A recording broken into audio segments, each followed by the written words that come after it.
Hello everybody, this is a tutorial for shear lashing. So we're going to start off with a clove hitch on this side. Very important that this is done in a nice secure way because this is going to hold everything in place as you move through the process of this. So get your clove hitch on there, tighten it up, follow the X.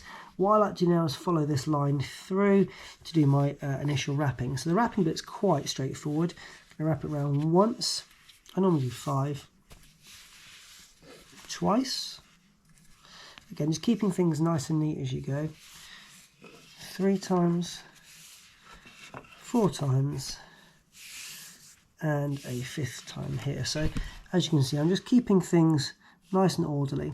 Now what I'm going to do here is I'm wrapping around this point, but I'm going to come straight down the middle twice. So what I want to do now is just take it back half a step, not all the way around, half a step, and pull that down. Now at this point things are getting a little bit tighter, and that's good. It's reassuring, you know that it's going well. I like to come down over the top because I want to be finishing on a clove hitch over this side. So now is a slightly more complex part of putting it through the centre. And do this twice, and you can see here that the dowel that I'm working with is getting tighter and tighter. So a little bit of manipulation needed. Just make sure you're putting that through.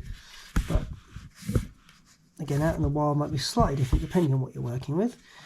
Here, so I'm going to pull that through. This will be once, as I said, working with a slightly longer piece of rope than I typically like. But then that means that, again, if you're out in the wild, you'll be continuing on with further lashing after this point. So that's once.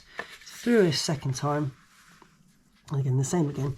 If you're working with a nice tidy piece of rope, unlike me here, you can actually pull it through with a little bit more ease. But this is just a piece of rough and ready rope.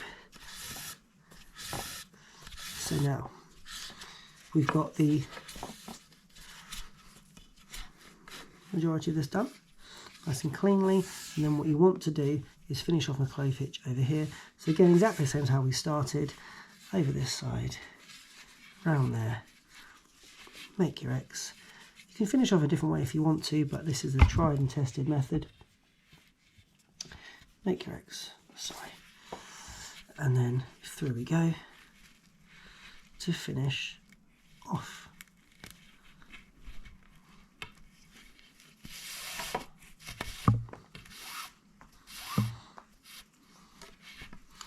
Again, you want to make sure everything is tight, tidy, aesthetically pleasing if you will, but ultimately it is tight and secure. You can see there a little bit of wiggle room, but we are ready to go.